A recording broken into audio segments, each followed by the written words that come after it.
Over 400 physicians die by suicide every year in the United States. September is National Suicide Prevention Month. Our guest today shares her battle with suicidality.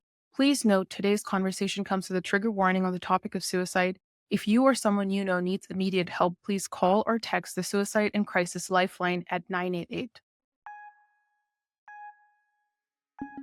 Hey, this is Brad Block, host of The Physician's Guide to Doctoring. This is a personal and professional development podcast for physicians where we have experts on the show that try to teach us everything we should have been learning while we were memorizing Krebs cycle.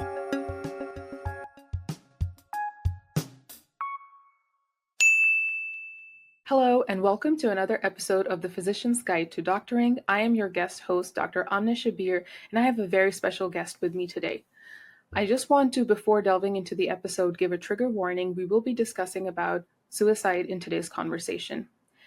Our special guest for today is Dr. Jillian Rigert. She is an oral medicine specialist, head and neck cancer researcher, certified Martha Beck Wayfinder life coach, professional leadership coach, speaker, writer, and host of YouTube channel Alive True to You, where she helps high achievers break free from societal pressures to create sustainable, fulfilling lives true to themselves. She has been on a 10-year healing journey out of the depths of suicidality and anorexia nervosa, and she now shares her story and life lessons in hopes to help others reduce suffering, save lives, and live with intention. Welcome to the show, Jillian. Thank you, Amna. I'm so grateful to be here with you. I really want to honor your journey and the bravery that it is taking for you to be here today.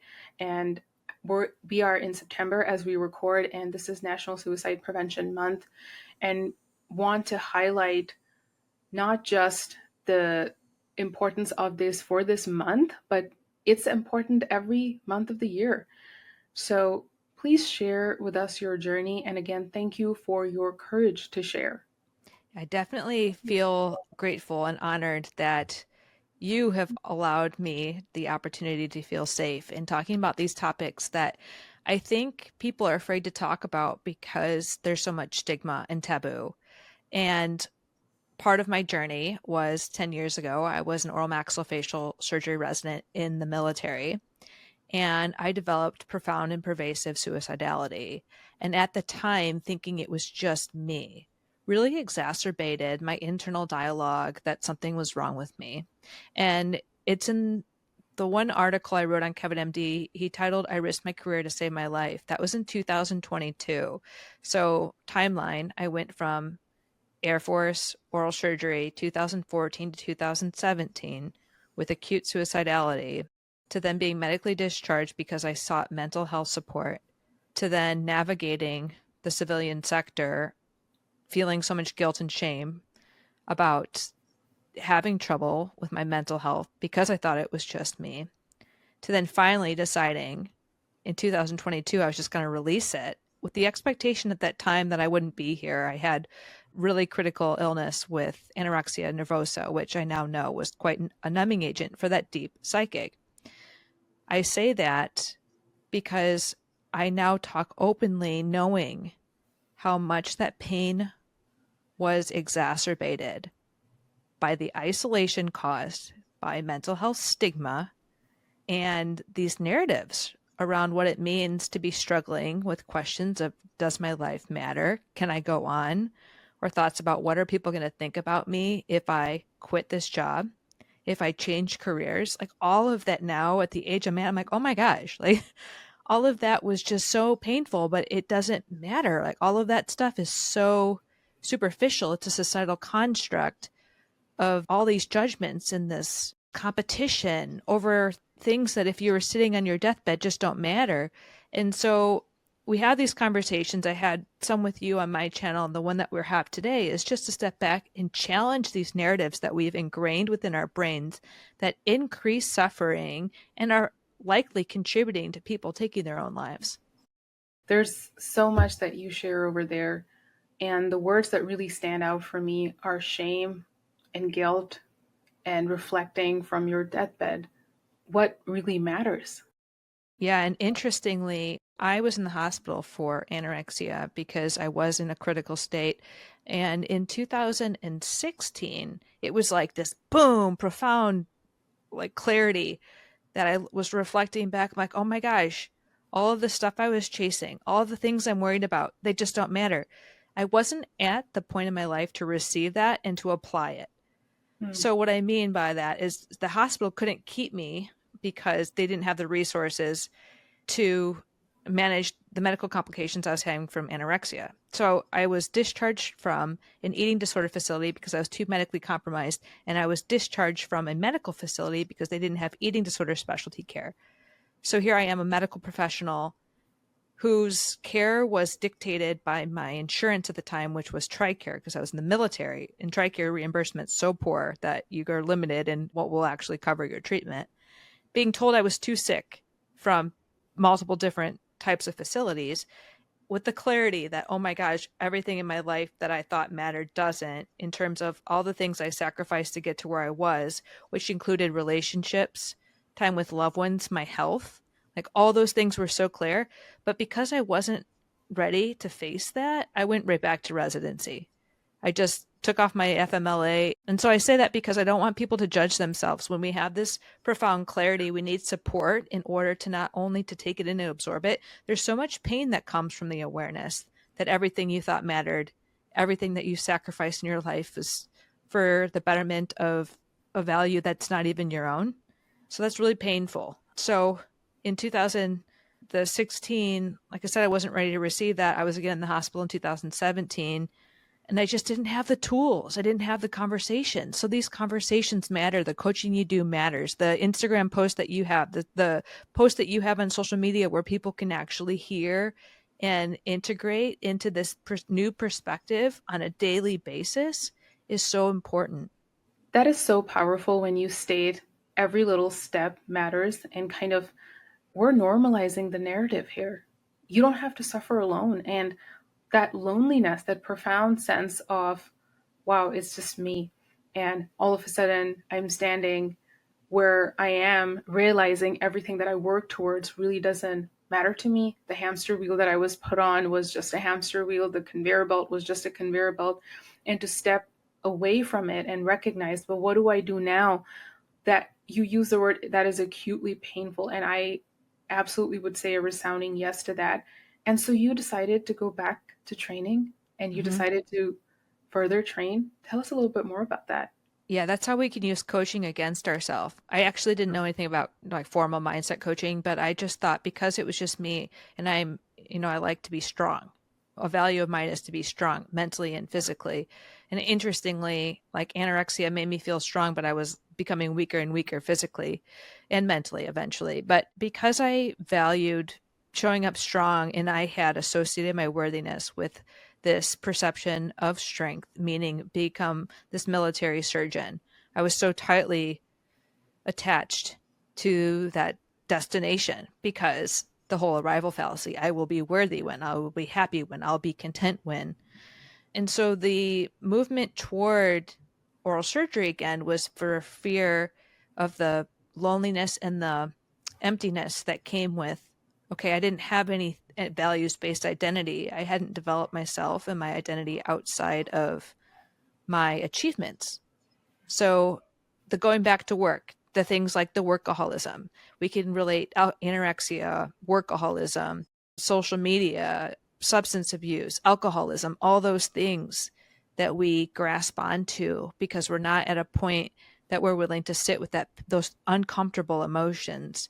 And for me, those are what I was saying with that, when I realized that everything that I had focused on in hopes that it would give me that sense of worthiness when I didn't obtain that, and then to further exacerbate the sense that I was unworthy by thinking that I was a failure if I left surgery and that I was a disgrace and that I was letting people down.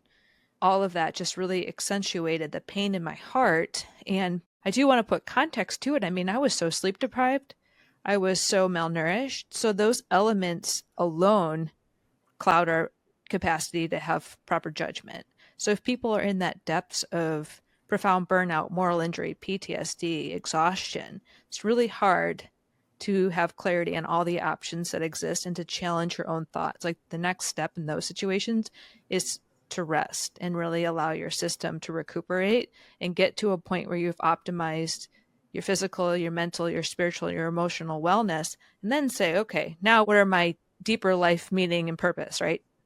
So instead of pausing and resting, where I know we've had a separate conversation where rest is equated to laziness a lot of times in our mind, instead of honoring our basic human needs, the basic physiologic needs that you need for sleep, hydration, and appropriate nutrition, instead of that, the answer is always to do more, and really to do more from a depleted place and space. And as you say this, you share your story, but I hear that, and you've heard that in so many other stories where we go from point A to point B without any rest in the middle because dare we sleep for a little bit.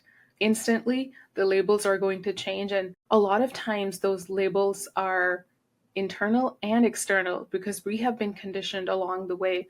And as I've been reading a lot of work surrounding perfectionism, and there was a study that talked about how when you talk about worthiness and identity tied to what really is based on performance as opposed to values, and I'll have you expand on that a little bit, but one of the data points that I read was 2/3 of young adults right now feel like they don't matter in US and Canada. Like that feeling that it depends on what you're achieving, what you're doing, and that feeling of mattering, that you don't matter. Like, how can we sit with those words? Yeah, and here's the risk of you don't matter. That's something I talk about a lot because it was a narrative that goes through my head. I mean, it still fleets through my head quite often. And am I doing enough? We know that. I saw you with the picture Never Enough, which is a good book to really contemplate what enough means and where we get this idea that we're never enough. And you said perfectionism. Well, perfectionism's unattainable. So there's always this gap in where you are and where you could be because it's unattainable. So you're creating, if you create that as the measurement of worthiness, then you're setting yourself up for self-sabotage because you'll never obtain that. And you'll always be measuring the gap, forgetting about the gain, never having contention. And when it comes to mattering and suicidality, when I was experiencing the acute types of suicidality, because I didn't think I mattered and I thought I was a burden and I thought that people would be better off without me, it felt like me taking my own life would reduce the suffering of others around me rather than add to it. So when you are believing that you don't matter, you might frame suicidality in a different way than when you realize how much you are valued, how much you were loved, how much pain it would cause the people around you to lose you. And there were two things I was reading about when I was intellectualizing suicidality as I was experiencing it and its deepest grip, because I was trying to say, what are the risk factors and how can I protect myself against these risk factors? Like in these moments, what moves somebody from suicidal ideation to suicide?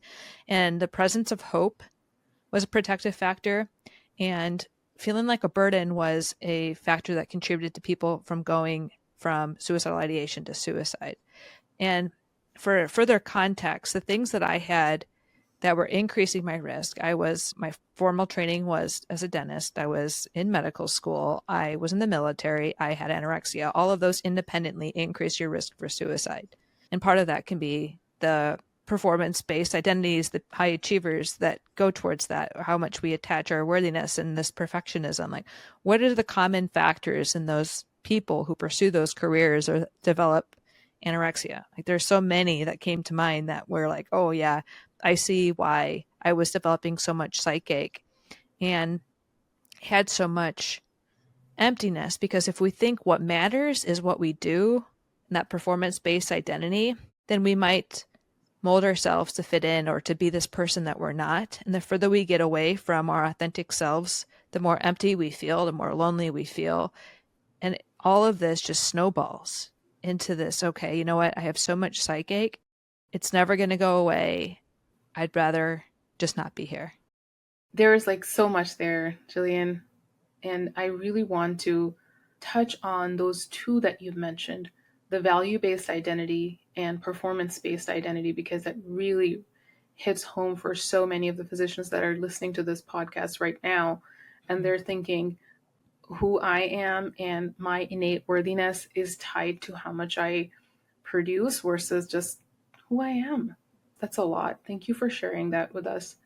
So here you are right now, and you have been so vocal. You have been so generous with your experience and your journey in a time that is extremely dark, extremely personal. I see your social media posts, and it lifts me up in a way that I feel that we're honoring so many lives as you speak.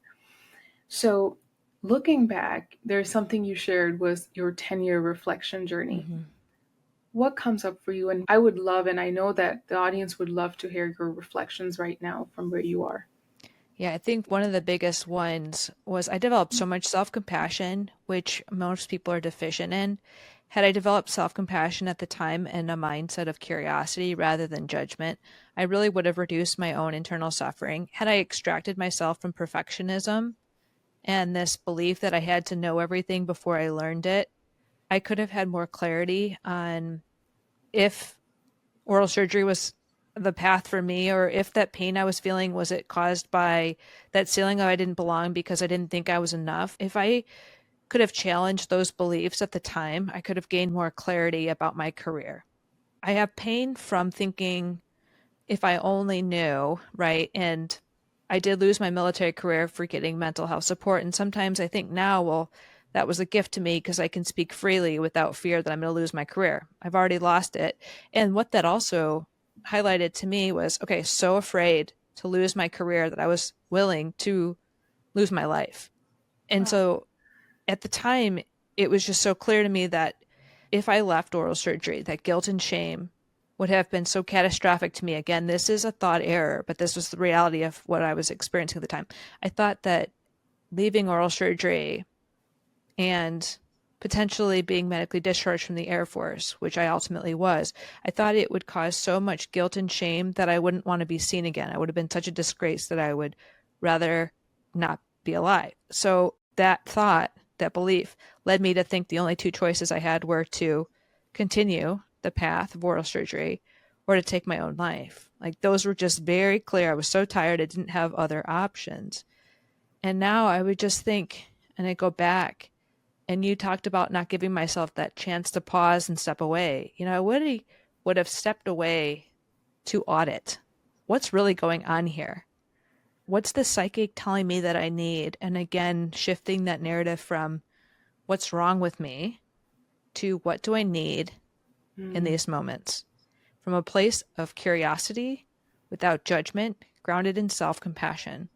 And for those who haven't heard me say it, I say it a lot about Brene Brown. Brene Brown's research showed that the people with the highest levels of mental toughness have high levels of self-compassion. So when we are trying to beat ourselves down, to build ourselves up stronger, we talk about pimping culture in surgery and this whole normalized construct of I'm going to tear you down because I think that's what you need to rebuild yourself. Well, no, especially people with long history of childhood trauma who are abused and they took it and then they have low self-esteem and you kick them when they're down. That was never going to be a winning path for leadership for me, but I took it because that's what I was used to. That's what I thought I deserved. And so developing self-compassion was like putting glasses on that allowed me to see like that's a them issue. Like that's not healthy. That's showing me something that's innately something that they need to work through. And I can love myself in these moments. I can set boundaries. I'm not going to take or tolerate this abuse. And that's important because we know healthcare. You help early career attendings and all attendings throughout the spectrums of their careers. If they haven't developed self-compassion, they may be thinking that abuse that they're experiencing and that they're tolerating is what they deserve. And let's just validate that this abuse is being given by people who are late career. It doesn't just stop in training. So we need to shift what we're going to accept. And that starts with our own internal dialogue. Again, self-compassion. And if you haven't found the resources, go on selfcompassion.org. Kristen Neff's resources, highly recommend. Jillian, thank you for sharing that. I think the biggest shift for me personally for well-being was self-compassion, and I love how you beautifully articulated it. It's almost like creating a self-compassionate boundary and being able to step away and recognize, well, what are the facts here? What am I experiencing and what is being done to me? And instead of not everything being a mesh, like you've mentioned, the way I call it the trauma transfer cycle in medicine, where people who were above us underwent so much, didn't take a pause to be self-compassionate, didn't put that boundary. And everything is also marinated in the drive for maladaptive perfectionism. And then we're looking at each other and where does this end and where does this lead? And it's almost so intertwined that it's very hard to separate what is being done to you with who you are, with what you want in life. And you're absolutely right. Having that clarity, and selfcompassion.org is a wonderful resource site. Yeah, definitely. I couldn't agree more that trauma transfer, that really speaks to what I've observed and what I've experienced. So, Jillian, as we wrap up for today, this conversation, which was, I know it's going to touch many hearts. Knowing what you know now, if you were to look back, and if anyone is listening to this episode and they're just in a bad place right now, what would you say to your former self, or that person who's listening to your words right now?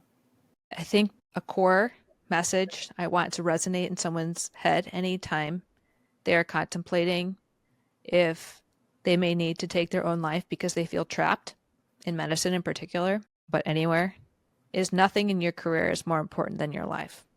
Nothing. And I didn't know how to accept that as true.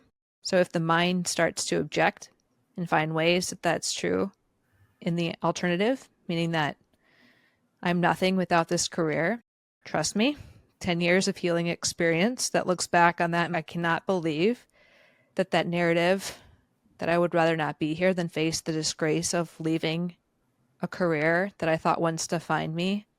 You will find the people who truly support you, the being that you are, like we have found each other, Amna, when you allow yourself to lean into this healing journey, to stop abandoning yourself and your needs. But again, that main takeaway that I would recommend starting with is nothing in my career is more important than my life. If you don't believe it right away, lean on us for support, because the healing journey will help bring you back to who you are and what matters most to you. You matter. That's so beautiful. Thank you for sharing that, Jillian. And if folks want to get in touch with you, how can they learn more about your journey? Yeah, I think community is very important. So a Life True to You YouTube community is where they might be able to resonate with even more stories. You're on there. And that YouTube is what I leaned into for a community in my own times of suffering. So I recommend that if you're looking for a community. Of course, they can find me on LinkedIn, and I'm on Facebook more than I'd like to admit. So find me there if you can relate, and we'll find some ways to navigate social media together. Thank you for sharing that, Jillian. And if anyone listening right now is feeling that they need help or they're in any crisis form, please call or text 988, which is the suicide crisis hotline. Thank you so much for your listening in today. Yep. Thank you for being here. Thanks for listening. So please share it, or like it, or comment on a social media post, or write us a 5-star review. Thank us again for listening to The Physician's Guide to Doctoring.